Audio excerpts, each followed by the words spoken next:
ça tourne, les caméras tournent. C'est un garçon qui est vachement photogénique et parfois il y a des gens qui ont ça ou qui ne l'ont pas et qui sont vraiment magiques dans le cadre. Il a des bonnes joues qui rappellent les bonnes joues du Boo dans la BD. Donc là il y a une espèce d'évidence qui s'est imposée. Et puis son côté travailleur, qui a pu être un handicap, parce qu'effectivement il ne s'abandonnait pas toujours assez vite, a été un gros avantage sur les choses à apprendre. Par exemple, apprendre à faire du skate quand on n'est pas skater au départ, c'est pas évident. Apprendre à faire du skate dans un délai très court pour un film tiré par un chien devant des caméras, c'est une belle performance. Moi, j'ai passé de très bons moments avec Charles, on a bien rigolé.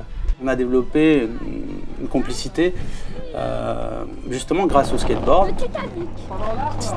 À un moment donné, on voit Charles qui est tiré par le chien, c'est vraiment lui qui est sur le skate, qui descend, c'était une descente, c'était dans le parking, c'était pas évident. Il a pris de la vitesse, 30-40 km/h, sans tomber. Donc très bien, moi j'étais content de mon élève.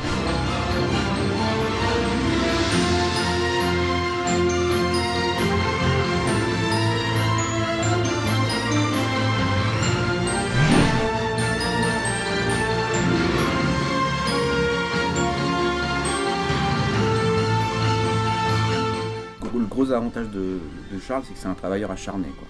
Donc c'est un gamin effectivement qui connaissait très bien son texte et à qui on pouvait demander de faire, de refaire, de refaire. Il faut essayer de le libérer de son syndrome de bon élève pour qu'il soit... faudrait le guider vers le chemin de la liberté parce qu'en fait, ce qu'on attend d'un enfant quand il est filmé, c'est tout ce que nous, on n'est plus capable de faire parce que nous, on a conscience de tout. Ça sera étrange, mais un mystère à résoudre pour Charles. Là, il est qu'avec des étrangers, il est avec des techniciens, c'est assez impressionnant, c'est quand même une armée un peu en marche.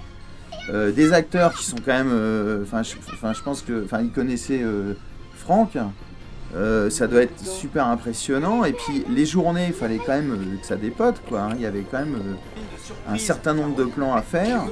Je pense que le stress était énorme, quoi, pour un petit bonhomme comme ça de 9 ans et demi.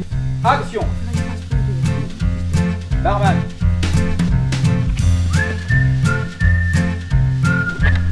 Vous allez avoir vos fils ici. Ok, ça ne dérange pas.